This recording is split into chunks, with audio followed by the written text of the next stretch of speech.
Vamos apresentar aquele artigo que o professor, em algumas aulas anteriores, já tinha apresentado durante uma aula aí, dos autores, dos pesquisadores Cássio Oishi, do José Alberto Cuminato, do Yuan, melhor dizendo, e o Maki, né? São pesquisadores bem renomados nessa área de numérica, né? Tem trabalhos bem avançadíssimos com relação a esses temas. E é um artigo, como foi passado pelo professor para a gente poder apresentar, que fala sobre estabilidade de esquemas numéricos em malha deslocada. Em outras palavras, né, é um artigo que vai tratar de critério, né, vai aplicar, melhor dizendo, o critério de estabilidade que nós vamos apresentar em modelos de diferenças finitas, né, modelos numéricos em diferenças finitas, que é o foco da nossa disciplina, do nosso curso, né. Então, eles trabalham nessa perspectiva de acordo com as intenções que eles têm, né, que é com relação à simulação de fluidos, né, de escoamento, né, com viscosidade alta, né, e superfícies livres. Então, essa que é a motivação, esse que é a interpretação física que eles têm por detrás dessa abordagem que eles fazem, né. Então, eles utilizam a proposta da discretização, os fundamentos do método numérico por diferenças finitas, de forma especial os esquemas, aqueles esquemas que a gente já trabalhou ao longo do curso, e aplicam em uma discretização para malhas deslocadas. E aí a gente já está um pouquinho familiarizado com esse tipo de malha, a gente sabe que vai criar aqueles pontos fantasma, e a gente vai precisar tratar, discretizar, né, trabalhar sobre esses pontos de contorno, né, aqueles pontos fronteiras, né, de contorno. Então, a gente vai se concentrar realmente nas seções 2 e 3 desse artigo, que são as seções que tratam, a seção 2 vai discretizar um pouco, vai discretizar a malha deslocada, vai fazer toda a abordagem dos esquemas, vai nos mostrar quais são os modelos que ele vai aplicar a técnica da estabilidade numérica, e aí a seção 2, propriamente, a gente vai aplicar os métodos, né? Baseado em alguns teoremas iniciais que a gente vai apresentar. Então, a novidade desse artigo, com certeza, em relação aos resultados clássicos, é aquilo que a gente percebe no último modelo. Se a gente... o artigo é um pouquinho longo, então a gente tem que preparar, né, até chegar nesse último modelo, que é o modelo de Craig-Nixon, onde as condições de contorno são aproximadas explicitamente. Aí ela se mostrou de forma surpreendentemente, condicionalmente estável. Sabe que no modelo clássico, né, ela é incondicional, então a grande diferença, né, vamos dizer assim, do modelo clássico em malhas usuais, em malha usual é esse resultado aí, que os autores constataram, né, que resultado de condicionamento estável, para esse modelo, que nós vamos ver na seção 3.5, né, no tópico 3.5. Então, vamos diretamente para o nosso problema modelo e a discretização. É dessa forma que os autores descrevem essa seção. Então, eles apresentam aqui, né, o modelo que está sendo estudado por eles, é aquele modelo tradicional que a gente conhece, né, o modelo, na verdade, da equação do calor unidimensional, onde o domínio na dimensão espacial é no intervalo de 0 a 1, né? Nós temos o domínio na dimensão do tempo positivo. As condições de contorno são dadas dessa forma, onde nessa primeira linha a gente tem a condição de contorno, aqui embaixo a condição inicial, são dadas por funções aqui G, H, F, né, são fornecidas essas funções, e nós podemos adotar aqui, sem perda de generalidade, né, de acordo com as pretensões do esquema, né, que ele quer abordar, é que essa G aqui e essa H, as condições de contorno, elas são condições de Dirichlet, ou seja, a gente pode adotar como sendo zero aqui, né, as condições de contorno. E aí, a ideia é, como eu falei, a ideia central do artigo é analisar a estabilidade desses métodos numéricos para essa equação do calor que a gente já apresentou aqui, né? Então, aplicando assim as condições de fronteiras que vão ser discretizadas a partir da malha uniforme, né? A malha deslocada uniforme. Então, nós precisamos primeiro escolher a malha. E aí, a malha que eles escolheram, como eu falei, é uma malha não convencional, do tipo deslocada. É a malha deslocada que vai discretizar, né, o nosso domínio analítico contínuo, e que a gente vai estabelecer esses parâmetros aqui, ΔX e ΔT. Começou o barulho da obra. A gente vai estabelecer os ΔX, ΔT como parâmetro espacial e temporal, e vamos estabelecer aqui a malha, né? A malha de pontos uniforme, XI, TN. Esses pontos que definem a malha, sendo que o XI é dessa forma, né? I menos meio de ΔT, o parâmetro espacial, e o TN é N ΔT. ΔX aqui, né? Na verdade, parâmetro espacial. Então, a diferença da malha deslocada, como nós já estamos acostumados, é que ela faz esse, vamos dizer assim, esse recuo, né, de todos os pontos da malha que a gente, na usual, é I ΔX, a gente faz esse deslocamento, por isso que o nome recebe malha deslocada. Note que o nosso I ele vai de 0 até M mais 1, a gente estabeleceu aqui o N, que é a discretização temporal, né, de 0 até 1K mais 1, mas a gente sabe que esse T é uma questão para efeito de discretização. Então, isso aí é a malha deslocada. Aqui embaixo a gente faz a apresentação, né, mais ou menos do que seria, né, a malha deslocada. Note que o nosso domínio, ele é vou tentar aqui um pouquinho ampliar, não sei se vai ser possível. Tá. Nosso domínio é como se fosse aqui a malha usual, é o x' 0 até o x' m mais 1, né? Seria a nossa malha de pontos, a malha usual. E aí a gente faz esse recuo, né? O x0 passa a ser na malha deslocada, né? Esse ponto aqui. Então, acaba criando para nós essa sequência de pontos aqui da discretização fora do intervalo de 0 até, o intervalo espacial de 0 até 1. Da mesma forma, aqui no x m mais 1, tem outra sequência de pontos. Esses são os pontos chamados fantasma, né? E todos os pontos vão recuando, né? Vão se deslocando, né? Então, esse aqui é o nosso x1, aqui é o x2, e aí, querendo ou não, a gente precisa tratar esses pontos aí da discretização, esses pontos de fronteira aqui, né? De contorno. Então, a gente tem aqui que esses pontos são denominados fantasma, precisamos tratar através da técnica de interpolação, através de um polinômio que a gente vai estabelecer por meio de um termo central ali, né? Nós vamos chamar esse termo de x, né? Seria um termo aqui, né? Entre o ponto desconhecido, vamos dizer, fora, aliás, do intervalo, e o ponto mais próximo dele, no caso x1. A mesma coisa a gente vai fazer entre o ponto xm mais 1 e o xm.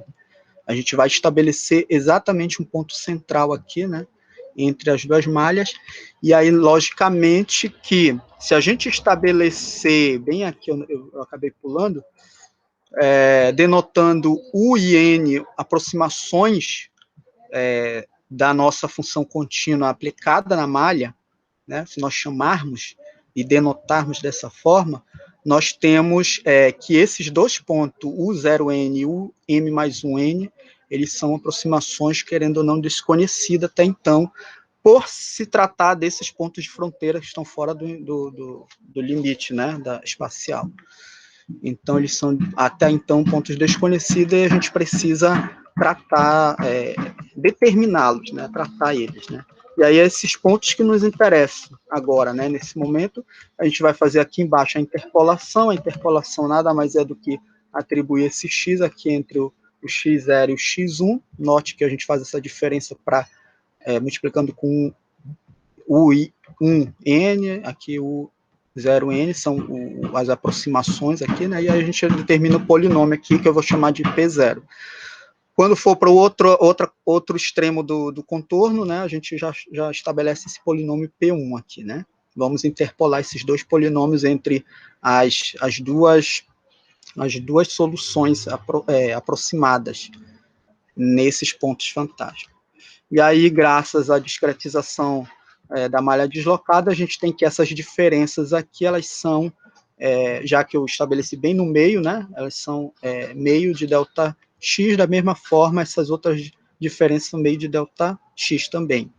E como a gente estabeleceu lá do início, né, que G e H são igual a zero, né, são as condições de Dirichlet, a gente fazendo esse cálculo aqui, naquelas contas anteriores, né, da interpolação, a gente acaba obtendo que a nossa aproximação no ponto x0, tn, para qualquer t aí variando, né, na discretização, ele vai ser menos u1n.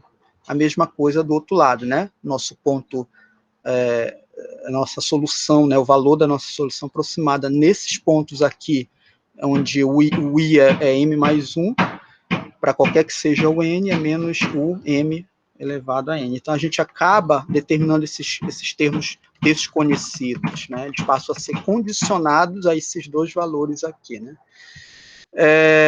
E, portanto, a gente tem uma solução para esses termos de fronteira, vamos dizer assim. E essa solução dada, ela pode ser ainda mais caracterizada, são novas condições de contorno, discreta, nós vamos chamar assim, e elas podem ser caracterizadas ainda como explícitas e implícitas. De uma forma bem mais prática, para entender, a gente diz que a explícita é quando nós calculamos o valor da solução discreta na fronteira no tempo igual a n, vamos dizer assim. Então, qualquer que seja o nível de tempo que você adote, né, queira determinar, ele vai estar condicionado à solução no passo de tempo n. Então, aqui, o n, né, o U de 0n é menos U de UN. A mesma coisa, né, quando a gente passar a querer calcular no n mais 1. Esse termo aqui vai ser condicionado a esse termo aqui no mesmo passo, no passo de tempo n. Ok? Essa é a condição explícita. E a condição implícita de contorno, né, discretizada, vamos dizer assim, ela segue, na verdade, o mesmo nível de tempo desejado. Ou seja, se eu quero determinar no nível n, o meu U1n vai ficar no nível mesmo n. Se eu quero já discretizar no nível n mais 1, né, eu vou passar a calcular no nível também o U1 no nível n mais 1. Ok? Então, nós temos essas duas condições para se trabalhar as condições de fronteiras discretas, né? Então, nós temos uma discretização em malha deslocada, fizemos o trato que nós acabamos determinando aqui em cima, né, essas igualdades, e aí a gente classifica entre explícita e implícita de acordo com a minha ideia do passo de tempo, né?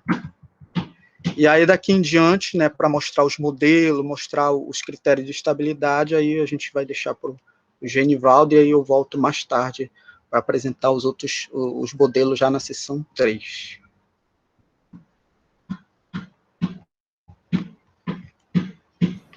Deixa eu sair daqui para o Genivaldo iniciar.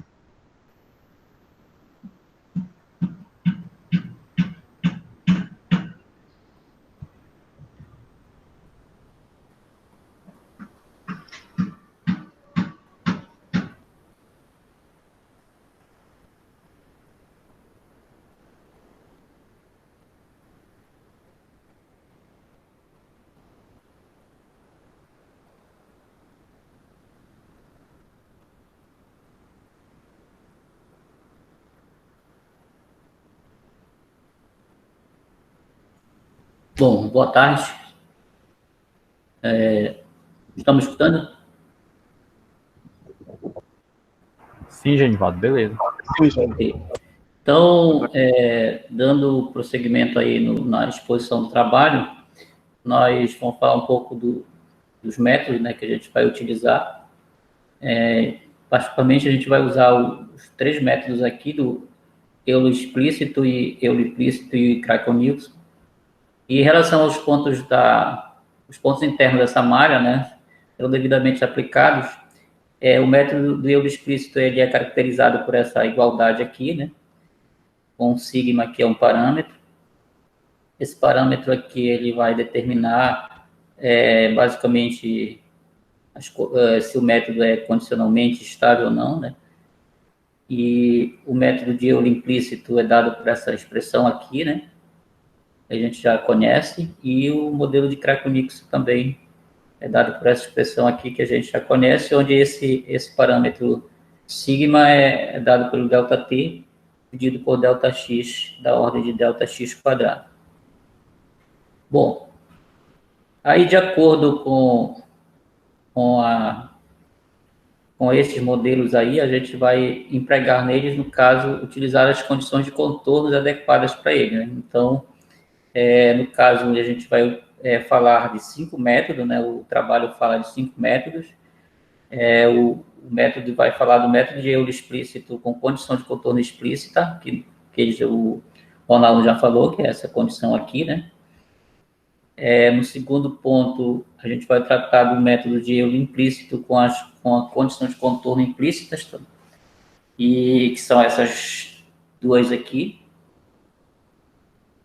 E também a gente fala do método de Euler implícito com as condições de contorno explícitas. E seguindo mais dois métodos aqui, né, a gente trabalha o método de Craig-Nixon com contorno implícita, condições de contorno implícitas, e também com condição de contorno explícita. Bom, a ideia é transformar o sistema, né, de equações da equação em trabalhar na forma matricial, né? Então, o critério de estabilidade de todos esses métodos, né, a gente vai trabalhado ele em cima dessa equação matricial aqui. A matriz A, o n mais 1 igual a B, o n mais 1 mais C, que esse aqui já sabe que é termo fonte, né? Essa equação 9 aí vai conduzir basicamente todos os métodos. Onde esse A e B são matrizes de ordem M por N, né? U é um vetor, M por 1, C também é um vetor, que em todos os casos aí, esse vetor C, que é o termo fonte, é 0. A técnica de análise, se a gente for, por exemplo, verificar aqui essa equação, né? A gente, se considerar que a matriz A é inversível, então o termo N mais 1 vai ser igual a matriz inversa de A, multiplicada pela matriz B, vezes o N mais 1. Então, a gente determina a matriz, né? A técnica é interessante de analisar, no caso, a estabilidade é feita tudo em torno dessa matriz M, que, de acordo com esse sistema aqui, ela vai ser igual a inversa de A vezes a matriz B. Certo? Então, a gente aborda o critério de estabilidade usando a determinada matriz M, chamada matriz de iteração. E aí, nesse caso, para nós, o método vai se dizer estável, né? Quando o módulo de todos os autovalores dessa matriz de iteração aqui for menor que 1. Caso contrário, ele será dito instável, né? Contudo, esses autovalores, né, eles são dependentes desse parâmetro sigma. E aí isso permite a gente estabelecer alguns critérios, né, envolvendo justamente esse parâmetro.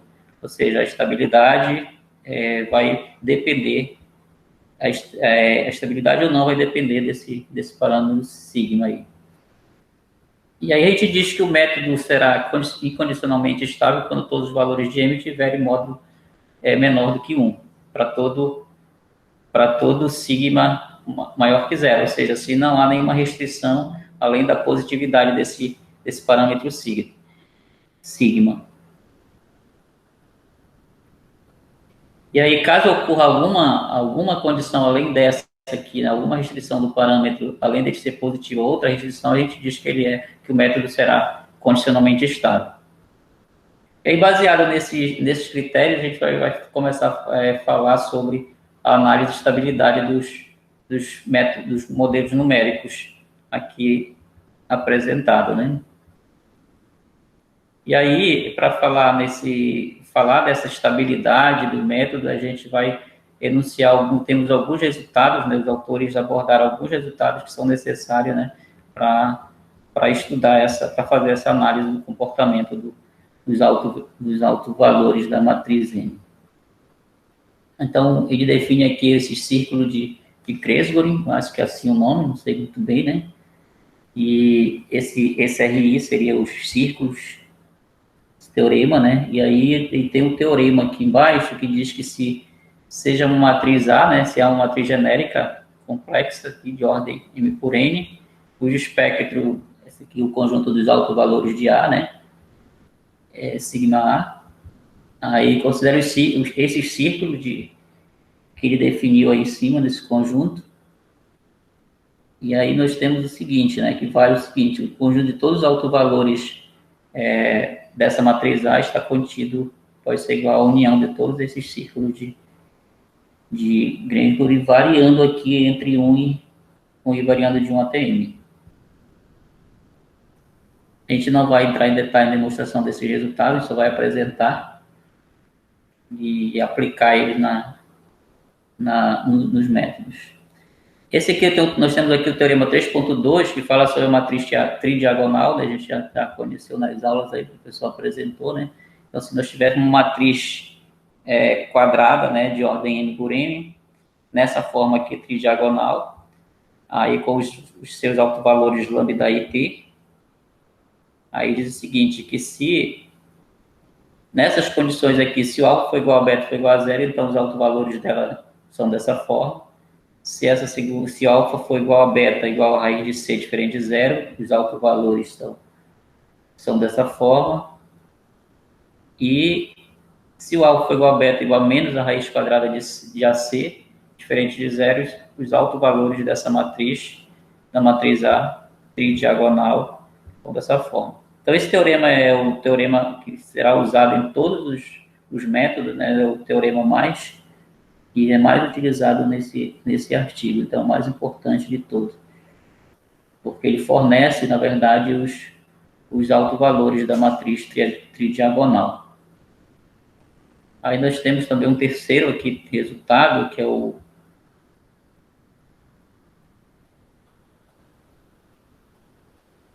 teorema de Hegel-Ritz, onde ele diz que se a matriz A for simétrica, né, cujos seus autovalores estiverem ordenados e não decrescentes, dessa forma, né, então, para todo vetor V, nós temos essa desigualdade aqui entre os autovalores, né, que em função do primeiro autovalor e eu poderia dizer aqui o último autovalor aqui, o lambda m de A. E aí, a partir desse resultado, a gente conclui também que o alto valor mínimo é dado dessa forma e o alto valor máximo da matriz A é dado dessa forma. Esse resultado também vai ser usado lá no modelo de Craig-Mixon. E nós temos também o teorema de Dynskig, fala sobre esse conjunto aqui, as derivadas, né, direcionais, são dadas dessa forma. Se tiver o conjunto X aberto aqui, né, e Y contido em F, e esse F for compacto, o espaço topológico F, suponha que a F é contínua, tal que o gradiente de F em relação a X existe, é contínuo, aí define essa função, que seria a função máximo, né, da F, no conjunto Y, então φ é contínuo e tem derivada direcional, então a direção é dada por essa fórmula aqui. E o conjunto Y é o conjunto chamado de maximizadores da função φ. Vou voltar aqui. Foi muito. Bom, a partir daí a gente começa a falar dos critérios, apresentados os teoremas, a gente começa a falar dos critérios de estabilidade, né? E vamos falar dos métodos. Então, o primeiro método abordado pelos autores foi o método de Euler explícito com condições de contorno explícitas, né? Então, a gente já viu, né, que a fórmula de Euler explícito é dado a gente já apresentou, que é dessa forma aqui. As condições de contornos aqui explícitas, elas são nesse formato aqui, como o Ronaldo explicou anteriormente. Aí a gente fazendo esse I variar de 1 até N, a gente vai obter nessa fórmula aqui do método explícito, a gente vai ter essa equação aqui, fazendo o I igual a 1, a gente vai ter essa equação, aí vai aparecer aqui o termo, que chama aqui o termo fantasma, né, que a gente trata, substitui aqui por essa condição aqui de contorno, né, e aí a gente vai obter essa igualdade aqui para essa primeira equação. Os pontos internos da malha, basta a gente substituir os valores aqui, né, na expressão, na igualdade aqui do método. E aí, quando chega para igual a M, a gente vai ter, isso vai estar do outro lado da fronteira, né, a condição de contorno vai mudar, a condição de contorno é essa daqui, a gente substitui esse valor aqui, e aí a gente faz essa conta aqui e vai obter essa igualdade. Tá? Aí daí esse sistema aqui, a gente vai transformar ele para forma matricial, né? Então a gente vai ver que desse lado aqui a gente tem o vetor coluna, né? Que é esse aqui, e aí a gente pode multiplicar ele pela matriz identidade, considerar a matriz identidade, e desse lado aqui a gente vai aparecer essa matriz aqui, que e o vetor coluna, né, o M. E aí a gente vai estar com uma equação daquele tipo lá que eu falei, onde o termo fonte é 0, né, e a gente vai estar numa expressão desse tipo aqui. Então a matriz A vai coincidir com a matriz identidade, né, e a matriz B vai ser dessa forma aqui. Aí o termo fonte, no caso, como já falei, é 0. A gente percebe que essa matriz aqui ela é tridiagonal, né? Então, nesse sentido, a gente já pode pensar no teorema 3.2. Aí, seguindo aí, né? Aí a matriz B. Aí, essa matriz B, o autor opta por escrever desse jeito, né? Para escrever ela na forma I mais sigma betil, onde betil vai ser essa matriz aqui embaixo. Ele opta para poder calcular o alto valor dessa matriz para depois achar o alto valor da matriz B. Mas poderia ser feito o valor direto na matriz B. Mas ele optou por fazer separado. Então, a matriz de iteração, no caso lá, ela vai ser M igual a menos 1 vezes B, como eu tinha comentado lá anteriormente. Como a matriz A é a matriz de identidade, então a matriz de iteração M coincide justamente com a matriz B. E aí a matriz B é justamente essa daqui. Então, o problema consiste em encontrar os autovalores dessa matriz B, que é a matriz I mais sigma betil. Então, o que é que os autores fizeram? Então, eles encontraram os autovalores dessa matriz betil, né? E a partir desses valores, desses autovalores, ele encontra os autovalores da matriz B. Aí, de acordo com... Eles provaram o seguinte teorema. De acordo com as condições acima, então, o módulo de todos os autovalores da matriz M são menores do que 1, desde que o sigma esteja no intervalo entre 0 e meio. E, portanto, eles concluíram que esse método aí, né, é condicionalmente estável, ou seja, tem uma condição aqui para o sigma, né? Tá certo? Deixa eu voltar aqui um pouco, foi muito.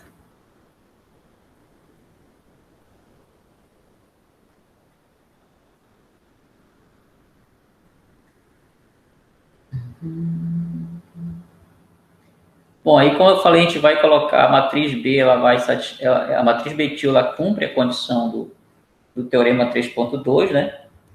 Aí a gente dá para verificar lá que o B é menos 2, o A igual a C igual a 1, aí, portanto, essa raiz quadrada de AC vai ser igual a 1, e aí a gente conclui que o alfa é igual a beta igual a 1. É importante estar nessa condição aqui, ó, alfa igual a beta igual a raiz quadrada de AC, que é igual a 1 e é diferente de zero.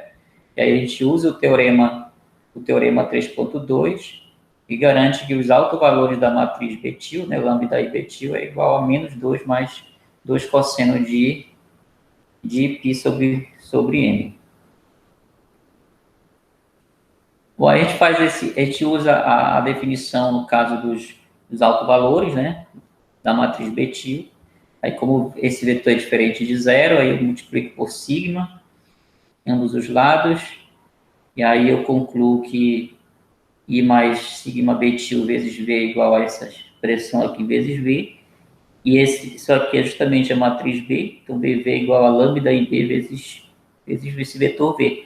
E no caso, o alto valor da matriz B é justamente 1 mais o alto valor da matriz betil. Como o alto valor da matriz betil é dessa forma aqui, para ir variando de 1 a m, aí eu vou concluir que os autovalores dessa matriz, da matriz B, que coincide com a matriz M, né, eles são dessa forma aqui. Então, os autovalores da matriz M, eles são do tipo 1 mais 2 sigma mais 2 sigma é cosseno de π sobre m. Em outras palavras, eu posso colocar aqui o menos 2 sigma em evidência. Aí eu vou usar essa relação do seno do arco metade, né? E aí trocar essa expressão aqui por essa. Com isso, eu vou obter que os autovalores da matriz M é 1 menos 4 sigma seno ao quadrado de π sobre 2m. Vão ir variando aí de 1 até m. Bom, aí para a gente provar o teorema, né, a gente quer verificar sobre quais condições, né, as condições sobre sigma para que os autovalores da matriz M seja menor do que 1. O módulo para que todos os autovalores dela seja menor do que 1. Aí sabemos que para sigma maior do que zero, né, o seno ao quadrado aqui é sempre positivo, maior ou igual a zero. E aí a gente sabe que a função seno, né, tem um máximo em 1, atinge o máximo em 1, então isso aqui é essa desigualdade aqui vale. Aí eu reescrevo essa desigualdade aqui, né? Multiplico aqui pelo menos 4 sigma, somo 1, e aí eu vou ter justamente isso aqui, que 1 menos 4 sigma é menor ou igual do que 1 menos 4 sigma seno ao quadrado. Isso daqui é justamente os autovalores da matriz B, da matriz M, né? E aí eu tenho essa desigualdade 18. Aqui, se eu trocar o I pelo M, né, o I está variando de 1 até M, então se eu trocar o I pelo M, eu concluo que o lambda M da matriz M aqui vai dar 1 menos 4 sigma. Se eu trocar esse I pelo 1, eu vou ter essa desigualdade aqui. Mas se eu trocar, no caso, como o I está variando de 1 até M, e aí o lambda o zero não faz parte, né? Mas se eu trocar, por exemplo, o I pelo zero, eu concluo que esse lambda 0m seria igual a 1. Ou seja, então esse lambda 1m é menor do que o 1, tá certo? Então eu concluo essa igualdade aqui, que o lambda m mínimo coincide com esse lambda m, e todos os autovalores estão aqui, né? Obviamente, e o lambda 1 é igual ao máximo dos autovalores. Bom, isso daqui é verdade, né? Porque o módulo de todos os autovalores são menores do que 1, então significa que para todo I variando de 1 até M, todos os autovalores da matriz M estão entre menos 1 e 1, então essa desigualdade aqui vale também, e essa desigualdade aqui também é válida, né? Mínimo, obviamente, se para todos os I esses autovalores são maiores do que menos 1, então para o mínimo vale.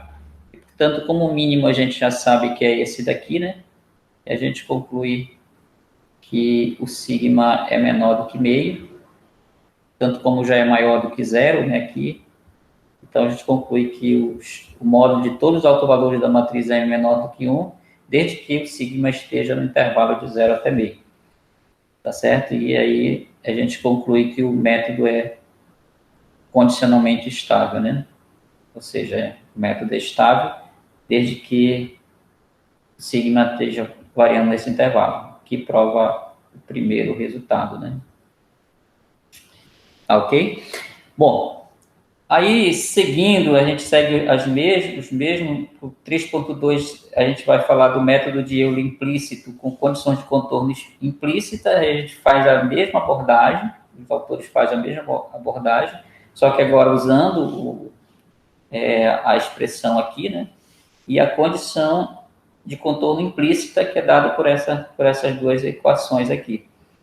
E aí a gente faz o mesmo tratamento, a gente desenvolve de novo, como nós fizemos aqui. Na primeira equação a gente usa a condição de contorno do lado esquerdo, que seria no caso essa, substitui por esse valor aqui. Nos termos internos da malha a gente não muda nada, né? E no termo, a condição no termo da malha do lado, nos pontos de fronteira do lado direito, vou dizer assim, a gente usa essa condição de contorno aqui, aí substitui aqui nesse valor, né? Vai ter esse valor aqui. E aí a gente na verdade é esse bem aqui, né? E aí a gente conclui que a equação fica dessa forma bem aqui. A gente tem sistema 20. A partir desse sistema, a gente monta novamente a equação, né, matricial. E aí a equação matricial vai se apresentar dessa forma, onde essa matriz aqui é a A e essa matriz aqui é a B. Né? E aí a gente está nesse formato aqui, a matriz B agora é a matriz identidade, a matriz A é essa matriz aqui. Se a gente admitir que a A tem inversa, então a nossa matriz de iteração vai ser justamente a matriz inversa de A, porque o termo fonte é nulo. Então, o que é que a gente vai fazer? A gente vai encontrar o alto valor da matriz A, né? E a partir do alto valor da matriz A, a gente encontra o alto valor da matriz inversa, que é, na verdade, por propriedade de matriz, é o inverso do alto valor da matriz A. Essa matriz A aqui vai ser a nossa própria matriz de iteração. Aí a gente o autor escreve novamente, né, naquele mesmo formato que a gente tratou anteriormente, e faz os mesmos procedimentos, né? Então aqui temos a matriz, chama essa matriz aqui agora de ativo. Aí, como falei, a matriz de iteração vai ser a inversa de A, e aí prova o seguinte resultado. De acordo com as condições acima, então, o módulo de todos os autovalores da matriz M são menores que 1 para todo alfa. Portanto, o método é incondicionalmente estável, ou seja, vamos provar agora que com essas condições, contornos aí, a gente consegue que o método seja incondicionalmente estável. A gente usa os mesmos argumentos, né, para a matriz ativa. A gente vai recair naquele mesmo sistema, o B igual a menos 2, o A igual a C igual a 1. Então, a gente vai estar nos mesmos critérios lá do teorema 3.2. E aí a gente vai concluir que os autovalores da matriz ativo estão dessa forma aqui para ir variando de 1 até n. Aí a gente aplica de novo, aplica a definição, no caso do autovalor, né, a equação do autovalor. E aí faz as contas aqui, conclui que os autovalores da matriz A é igual a 1 menos sigma autovalor da matriz ativa. E aí substitui, a gente já conhece os autovalores da matriz ativa, substitui aqui nessa expressão, e aí a gente chega nessa expressão aqui. Usando novamente a fórmula do seno do arco metade, e aí a gente vai concluir que os autovalores dessa matriz são desse jeito aqui. A gente já sabe que a matriz M é igual à matriz inversa, né? Então os autovalores de M são do tipo 1 sobre os autovalores de A. Queremos saber em que condições isso aqui acontece, né? Então, na verdade, a gente quer mostrar que isso aqui acontece para todo sigma positivo. E aí a gente utiliza a mesma forma que a gente fez ali, usando o fato disso aqui ser maior ou igual a 0, menor ou igual a 1. A gente ganha isso daqui, né? Então, 1 vai ser menor ou igual do que isso. Isso aqui é maior ou igual a 0. E aí isso daqui é menor do que 1 mais 4 sigma. Portanto, como a gente sabe que está entre menos 1 e 1, né? Por isso aqui ser menor do que 1, a gente conclui que isso aqui é desse jeito. E aí a gente conclui que 1 sobre lambda I, né? Os autovalores da matriz A está entre 1 e menos 1. Aí depois isso aqui é igual a 0, né? É isso.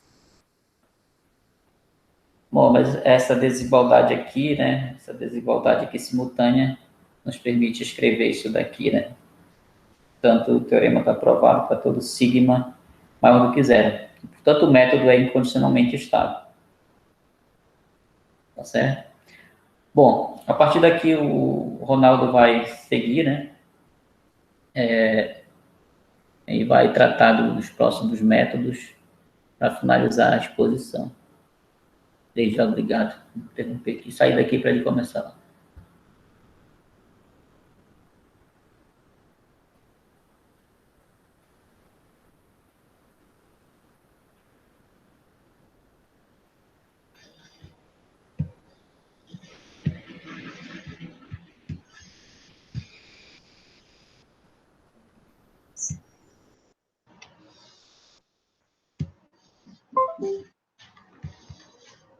Ok. Então vamos para o terceiro método, que é o método implícito de Euler, porém em condições... Deixa eu colocar aqui no modo leitura. Condições explícitas de fronteira, né? Então nós temos aqui o ponto 3.3, né? Aí aqui o método, o esquema implícito, melhor dizendo, essa expressão, juntamente com os pontos de contorno explícito, que é o que nós vamos adotar agora, né? Novamente, desenvolvendo os pontos aqui, né? No limite de igual a 1 e igual a m, né? A gente obtém esse sistema, tratando os pontos de contorno que aparece tanto na primeira expressão, né? No caso, esse ponto aqui, né? E esse ponto aqui, né? Vai ser substituído, e também na última expressão esse ponto aqui, né? O n mais 1, n mais 1, né? Então a gente obtém essas outras expressões. Os pontos internos permanecem. Então, isso nos remete a uma equação matricial dessa forma, onde essa aqui será a nossa matriz A, né? E essa aqui será a nossa matriz B. Note que a matriz B é uma matriz diagonal, né? Todos os outros termos, os termos triangulares aqui são tudo zero, né? Tanto superior como inferior, né? Então a nossa matriz B ela se caracteriza dessa forma, ela não vai precisar, a gente não vai precisar decompor ela, mas a matriz A, né? A gente vai decompor em identidade mais sigma atil. Ok? Então a atil é dessa forma aqui, né? É uma matriz tridiagonal. E aí segue que, se a gente tem a matriz de interação, os autovalores dela, a gente tem os autovalores também da matriz inversa de M. Só que a matriz inversa de M é a inversa de B multiplicado, produto com A. E aí, como a B ela é uma matriz diagonal, né, a inversa dela é fácil de inverter, vamos dizer assim, né? Acaba invertendo tranquilo, e a A, aí multiplicando, né, fazendo o produto com a matriz A, a gente obtém a matriz inversa da M.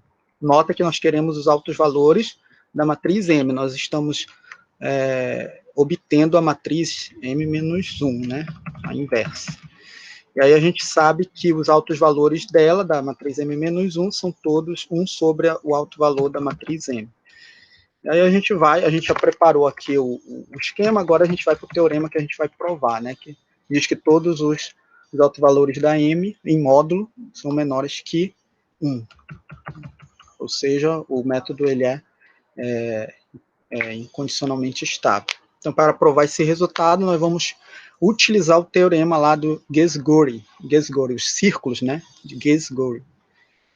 E aí a gente vai utilizar em cima da matriz M-1. Note que essa matriz M-1, para eu provar que, de acordo com essa relação que os autovalores da matriz M têm todos módulos menores que 1, basta eu provar que o módulo de todos os altos valores da M-1 são maiores que 1. Se eu conseguir provar isso, eu estou provando o que eu quero, que é o módulo da M, dos autovalores da M são menores que 1. Okay? Então, é por meio dessa condição aí que nós vamos provar.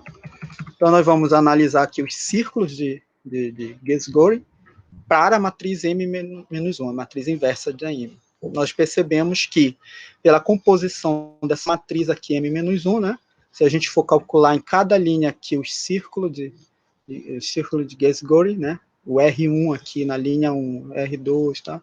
A linha 1, ela vai obter o mesmo círculo da linha RM. E as linhas aqui, né, internas, os círculos delas vão todos coincidir. Então, a gente chega a essa condição aqui, né?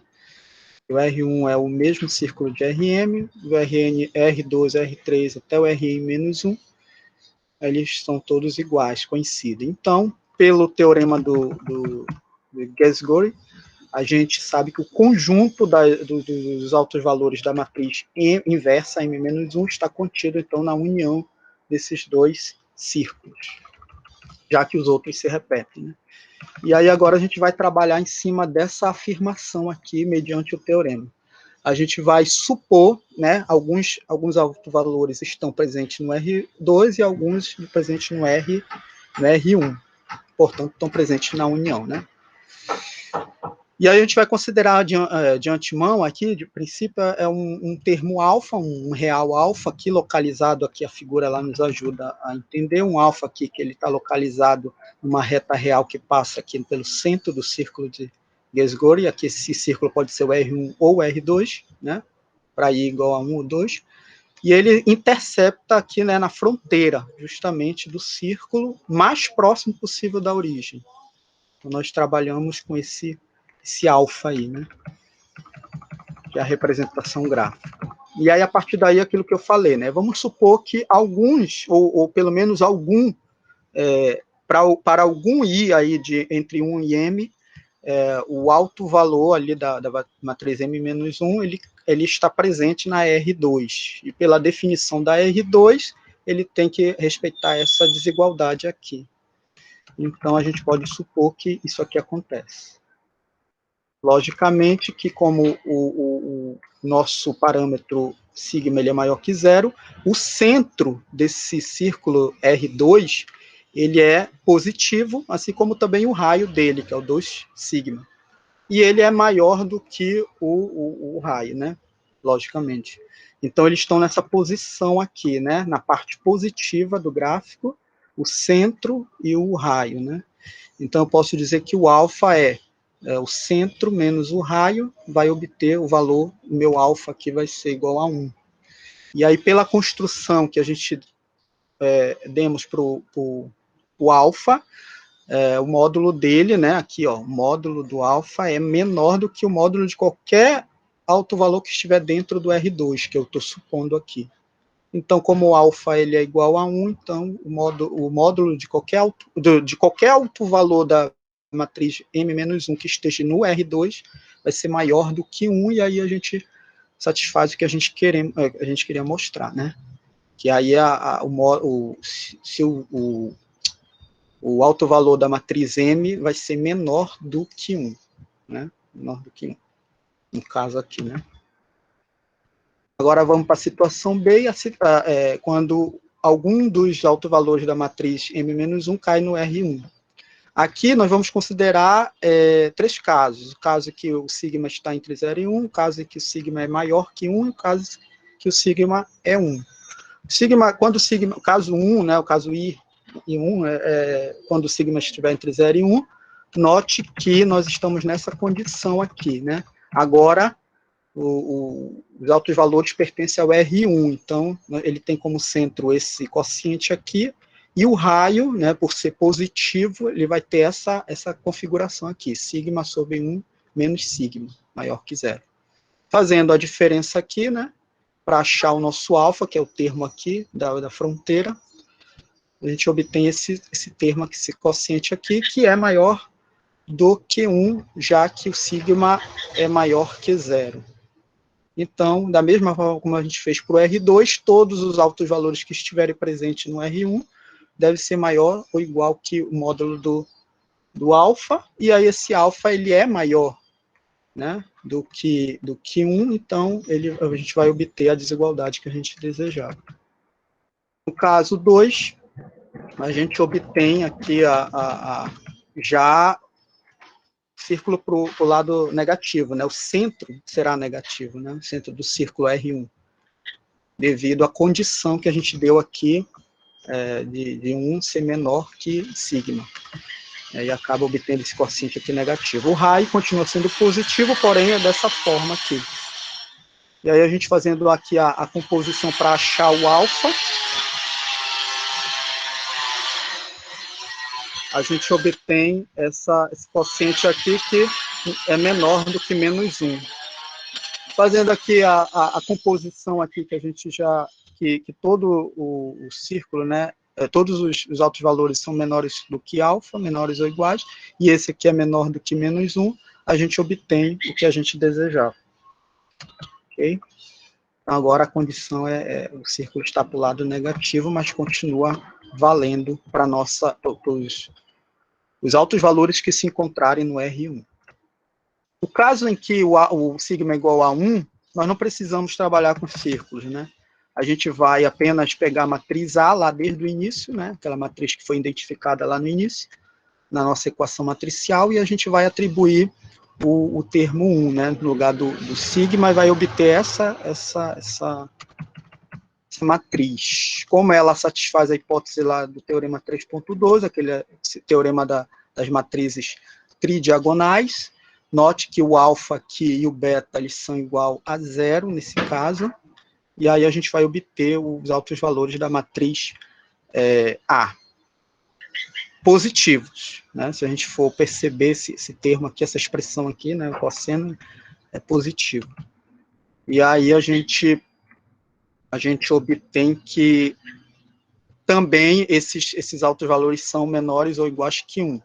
Além de ser positivos, são menores ou iguais que 1, seja qualquer um desses altos valores, e, portanto, o menor deles é menor do que 1. Ok? Já que para igual a 1, a gente cai fora desse intervalo aqui de índice. E aí, portanto, a gente inverte aqui essa desigualdade, fica 1 sobre o lambda mínimo de A é menor que 1. Daqui a gente obtém que ela é uma matriz simétrica, aquela A que a gente identificou lá. Logicamente, a inversa dela também é. A norma dessa inversa será dada por esse módulo aqui do lambda máximo dela, da inversa. E aí a gente obtém essa relação aqui. O lambda mínimo de A, ele, por definição, ele é menor ou igual que qualquer lambda de A. Qualquer alto valor. E esse qualquer alto valor, ele é o inverso do alto valor da inversa, né? E aí a gente tem que a lambda mínima é menor ou igual que esse quociente aqui, né?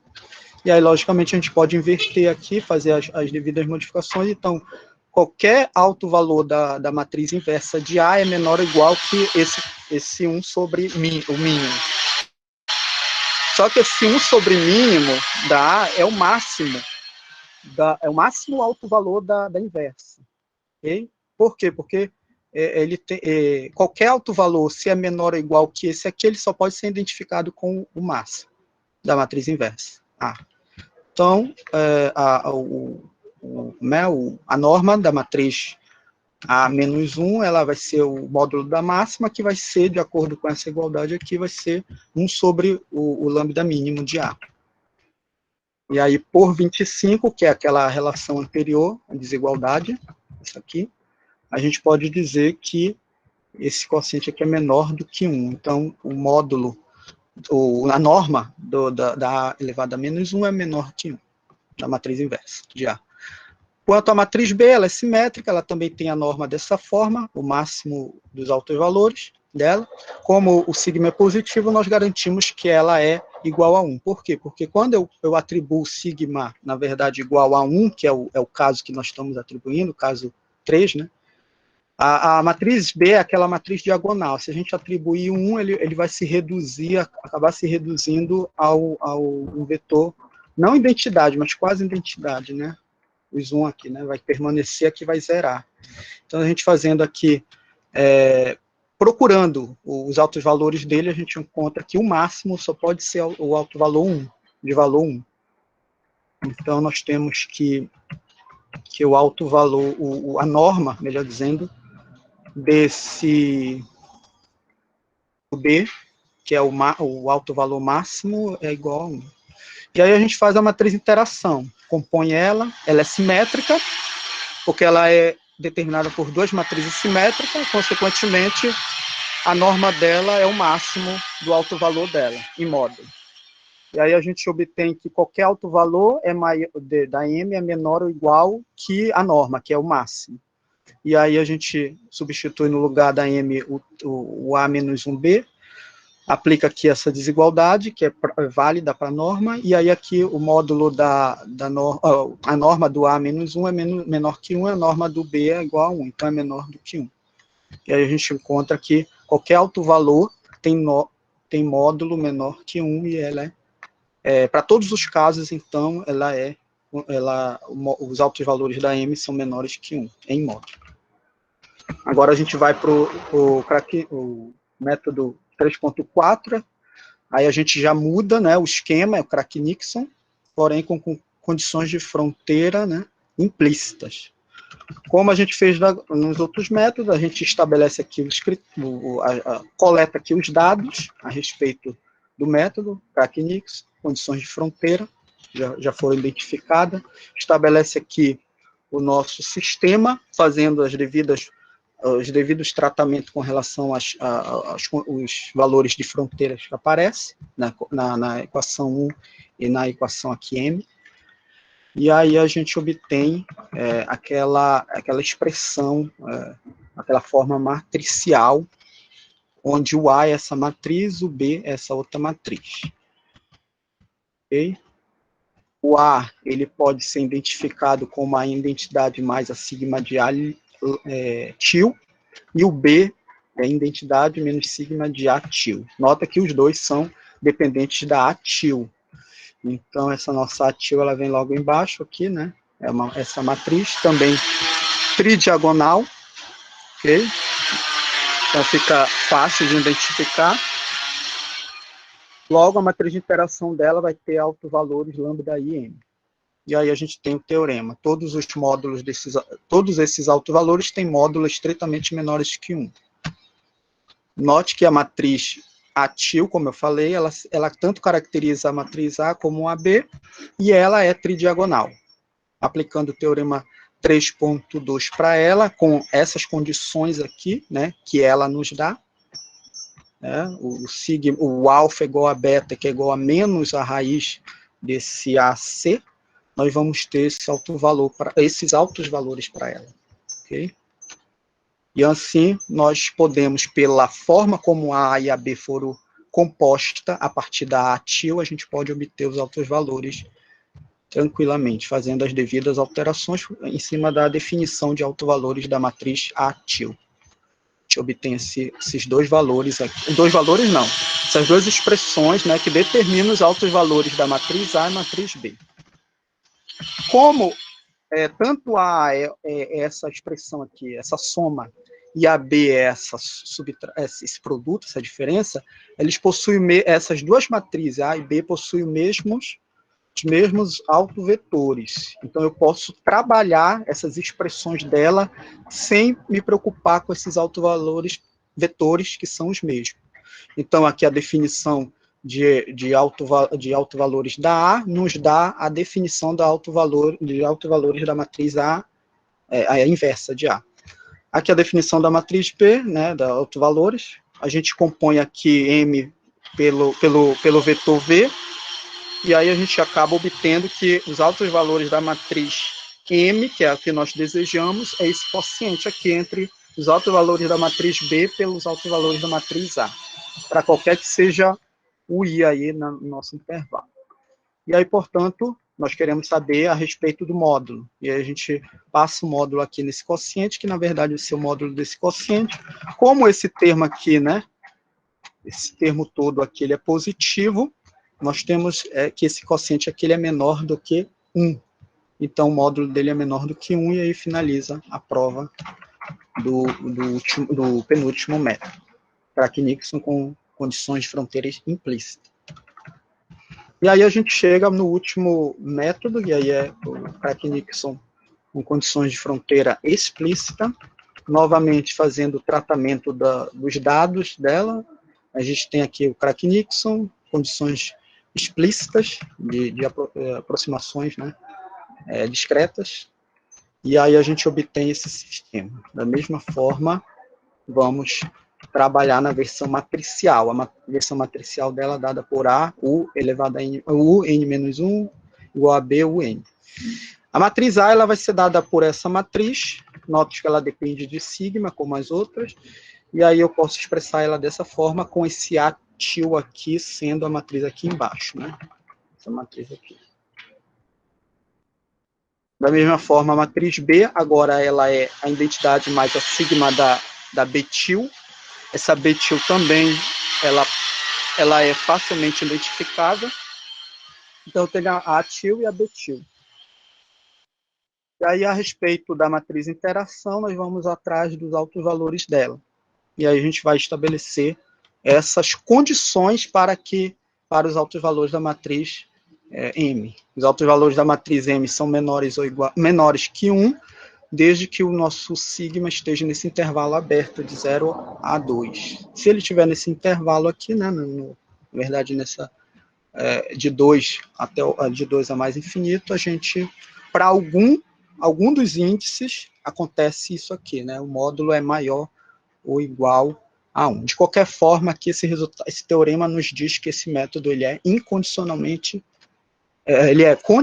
estável. Okay? Ele depende da condição do sigma. A gente vai trabalhar nessa demonstração da seguinte forma. Eu vou baixar aqui um pouquinho, rapidinho, antes de eu começar. Tem aqui uns minutinhos aí para terminar. Eu vou obter no final de tudo, só para a gente poder entender, que para sigma igual a 2, o lambda mínimo do M vai ser exatamente o menos 1.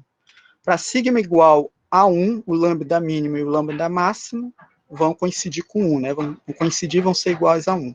E eu vou determinar que tanto a expressão que determina, né, a função que determina o lambda mínimo e o lambda máximo, os altos valores mínimo e máximo, da matriz M, são funções monotonicamente decrescentes. Ok? E aí, ou seja, vai estabelecer esse gráfico aqui. É nesse objetivo que eu quero chegar, né? Para a gente poder determinar aquelas condições lá do teorema que nós queremos provar. Então, nós vamos primeiro estabelecer para sigma igual a 2, depois nós vamos mostrar que essas funções são monotonicamente decrescentes, por último, provar isso aqui, né? Para sigma igual a 0, que acontece essas coisas. Só para a gente poder ter uma ideia, e lá no final eu vou explicar melhor por que eu quero estabelecer essas 3 condições. Voltando aqui para o início da demonstração, de forma vamos tentar ser bem breve. No caso, lambda igual a 2, a gente verifica que a matriz A e a matriz B elas podem ser determináveis, né? Porque é só substituir o lambda igual a 2, a gente obtém essas 2 matrizes. São matrizes tridiagonais, né? Notem aí. E aí, a gente pode, sabendo que elas são dessa forma, né? A gente pode identificar elas dessa maneira, onde se E1 é o nosso vetor canônico do Rm, né? Entrada 1 aqui na primeira posição. Então, é fácil verificar que isso aqui acontece para essas 2 matrizes, né? Quando eu multiplico aqui com o B com E1, vai me dar o menos A E1. Ok? E aí, atribuindo aqui dos dois lados a matriz inversa de A, que é o que eu faço aqui, e fazendo as devidas alterações, que aqui é a identidade, aqui é a nossa matriz M, então aqui a matriz M multiplicado com E1 é menos o vetor E1. Então, o lambda igual a menos 1 é um alto valor para M, com alto vetor E1. Da mesma forma que se eu pegar esse vetor canônico aqui também, o EM, com entrada aqui no M, aqui, na última, vai acontecer da mesma forma. Então, esse lambda igual a menos 1, ele é alto valor para alto vetor igual a E elevado a M. Ok? Então, já sabemos que lambda igual a menos 1 é alto valor, considerando os vetores canônicos para essas duas matrizes, aliás, para a matriz M, considerando essas duas matrizes. Como a gente ainda está considerando lambda igual a 1, né, a gente vai mostrar que o mínimo, o alto valor mínimo é o menos 1, que nós determinamos aqui. Então, vamos supor que existe um alto valor de M que seja menor que menos 1. Ou seja, por definição, acontece isso aqui. Ok? Vamos supor também que a norma desse alto vetor aqui, que nós definimos, é igual a 1. Então, isso nos garante que, se a gente atribuir nessa igualdade aqui em cima o V transposto A dos dois lados, a gente acaba obtendo essa igualdade aqui. V transposto BV é igual a lambda V transposto AV.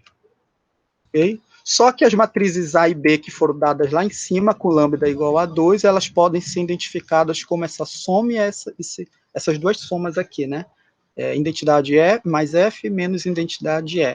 E quem são F e E? São essas duas matrizes aqui. Isso aqui também é fácil de identificar. E aí, portanto, dessa igualdade 28 aqui que nós obtemos, com essa igualdade 29, essa forma de mostrar A e B, nós vamos substituir A por essa expressão matricial e B por essa outra nessa igualdade aqui. E a gente vai obter, eu fiz aqui o cálculo, a gente vai obter essa igualdade aqui, ok? Sendo que a gente só consegue obter essa igualdade porque a gente supôs que a norma do vetor V é igual a 1, e que implica que esse produto aqui é igual a 1. E aí ele aparece bem aqui, e a gente diz que esse aqui vai dar menos 1 justamente, e esse aqui vai dar lambda. E aí sobre a matriz F, ela cumpre as exigências do teorema 3.2, né? Se a gente olhar aqui, né, a matriz F. E aí a gente tem alfa e beta igual a 0 nesse caso, e aí a gente obtém a gente determina pelo teorema esses autovalores dela, positivos. O que determina que, além da F ser simétrica, ela é definida positiva, e, portanto, esse número, porque isso aqui é um número, né? Esse V transposto FV vai dar um número, ele é positivo, por ela ser definida positiva, e nós estamos supondo que o lambda é menor do que menos 1. E aí a gente expressa dessa forma. A gente pega essa desigualdade, multiplica aqui por esse termo aqui positivo, né? E a gente acaba montando essa desigualdade aqui, através dessa desigualdade aqui. Então, essa expressão aqui é menor ou igual que essa expressão. Mas essa expressão aqui do início, ela é igual, pelo 31 aqui, a essa expressão aqui, ó, utilizando a matriz E. Então, nós vamos trocar, ok? Nós vamos trocar ela vai ser menor ou igual que essa composição aqui. Fazendo as devidas operações, a gente obtém que V transposto dessa soma de E mais F com V e V é negativo, né? Menor que 0. Contudo, né, essa soma dessas duas matrizes é dada, já que eu conheço as duas matrizes, né? É fácil somar. E aí, a gente calculando essa expressão aqui, a gente obtém duas vezes desse somatório aqui, das entradas da V elevado ao quadrado. Isso aqui é positivo. Então, portanto, pela nossa desigualdade aqui, não deveria dar negativo. Isso contradiz lá. Né? E aí, então, não pode existir um alto valor menor que menos 1 de M. Portanto, então, para sigma igual a zero, o alto valor mínimo é o menos 1. O próximo passo, já provamos a primeira afirmação lá do final que eu vou fazer. O próximo passo é mostrar que as funções máximo e mínimo para M dos altos valores são monotonicamente decrescentes, né? E aí a gente primeiro parte da ideia de que M ela é semelhante a uma matriz simétrica M-til. Essa matriz, para ela ser simétrica, a matriz M-til deve existir uma matriz simétrica P ali, né? Invertível, que eu posso compor a M dessa forma, e que seja simétrica, para ela poder ser, a definição de semelhança aqui, né, de matrizes simétricas. E aí pelo teorema 3.2, a matriz A ela é simétrica, ela tem esses altos-valores, eu aplico no teorema, eles são positivos, então ela é definida positiva, a matriz A. E aí decompondo-a através de uma matriz simétrica que eu vou chamar de A elevada a meio, eu posso decompor essa matriz simétrica e definida positiva A dessa forma, através desse produto. E aí fazendo essa montagem aqui, utilizando justamente a matriz que eu encontrei aqui, né, que eu determinei aqui, a matriz A elevada a meio, a gente compõe aqui, fazendo uma pequena dedução aqui, a gente obtém que a matriz M-til ela é dessa forma aqui.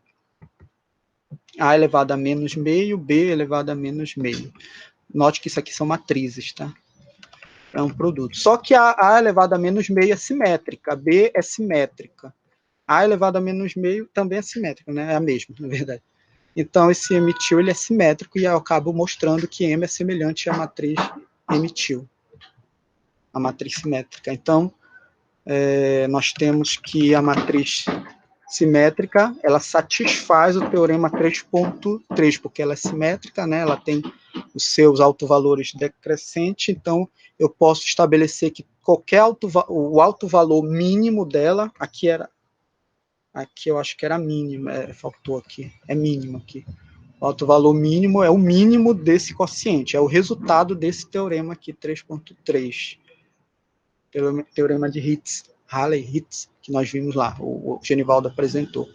Então, a gente pode trocar esse M-til por essa expressão aqui, que é a definição da M-til, e fazendo uma pequena transformação linear aqui, né, nesses vetores aqui que sobraram, né, esse A elevado a meio V, eu vou chamar ele de W, então o W transposto vai ser exatamente esse termo.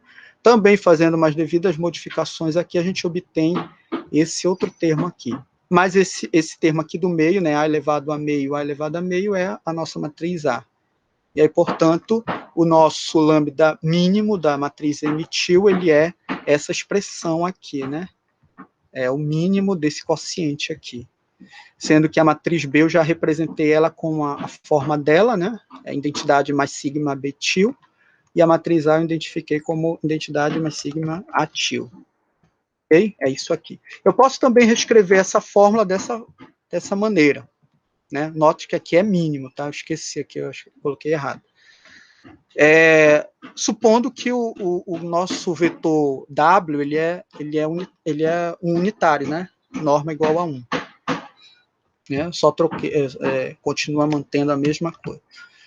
E aí, a partir daí, a gente vai provar que esse lambda mínimo aí, ele é uma função monotonicamente decrescente. Agora que nós vamos provar. Vamos definir esse conjunto de todos os vetores que tem norma igual a 1. Vamos definir essa função G. Essa função G, ela toma sigma, o para-ordenado sigma, né, nesse intervalo aqui, produto cartesiano com o conjunto C aqui compacto. Nota que o C é compacto, né? Eu pego um W. E aí eu componho a matriz G dessa forma, justamente a expressão que aparece aqui no mínimo que eu tinha obtido. Aqui é mínimo, né? A expressão, esse quociente aqui. Então, eu defini uma função com esse quociente aqui, que eu chamei de G. A intenção é aplicar o último teorema lá, o do Dusk. Note que essa função aqui ela é contínua, ela é também continuamente diferenciável em relação a essa entrada aqui, sigma. Então, o gradiente dela, né, existe. E aí ela satisfaz, então, as condições do teorema 3.4. Então, nós podemos determinar que o mínimo da derivada da G pelo sigma à direita é igual à derivada do alto valor mínimo da M, pela direita também.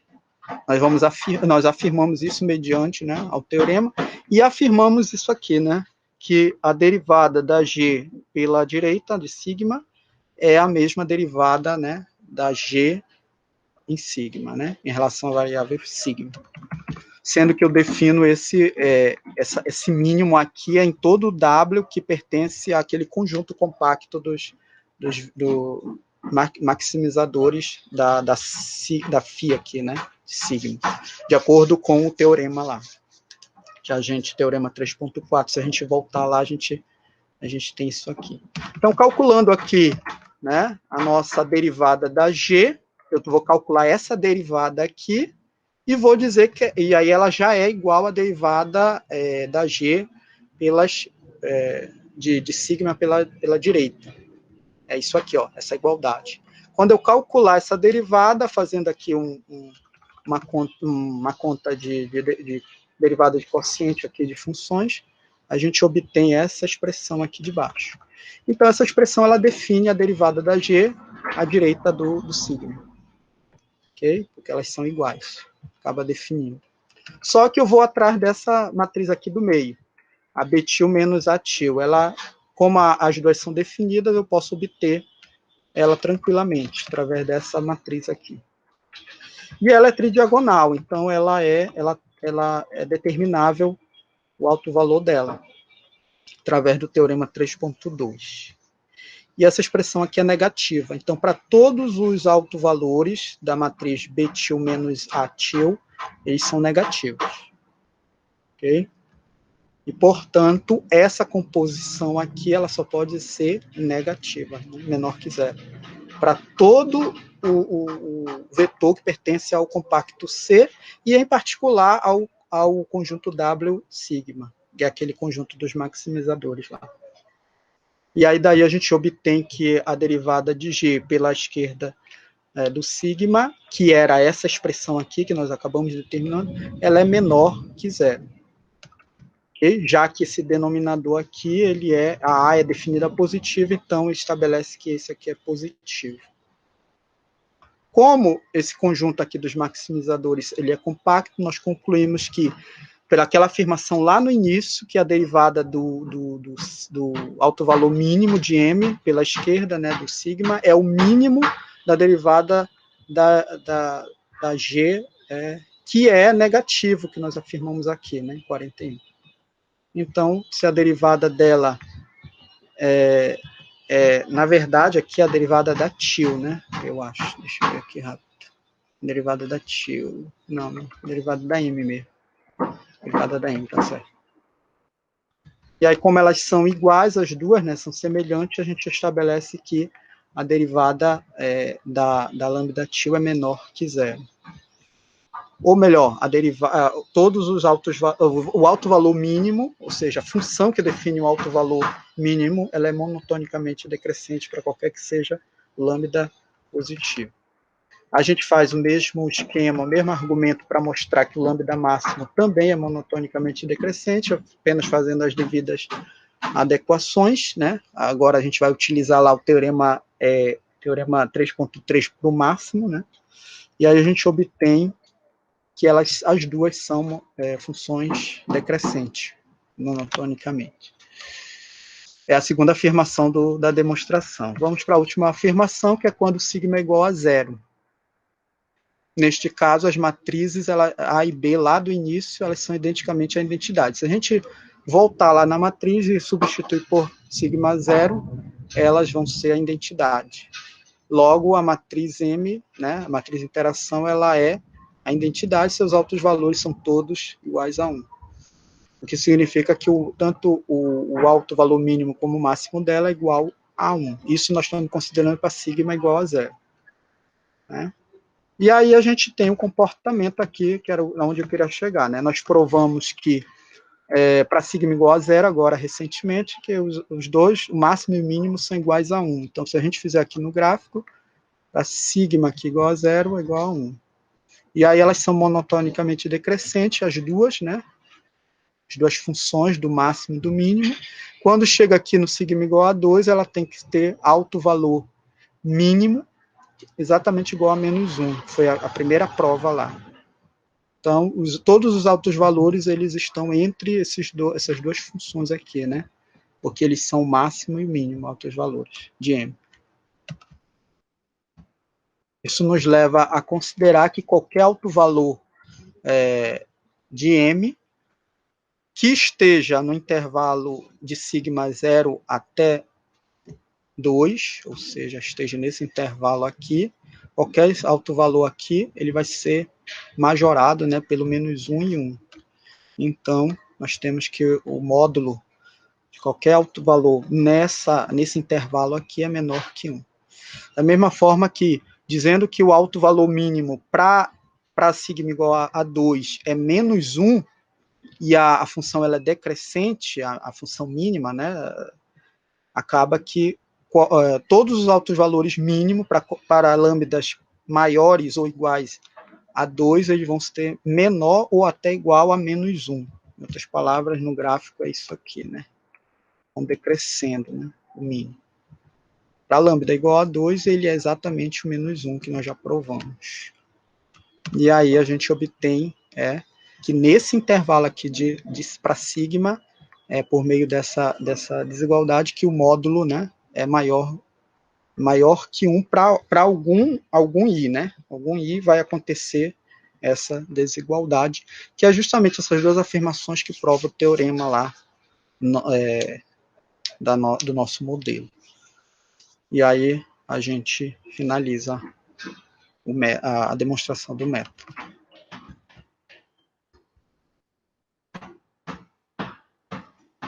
E finaliza a apresentação.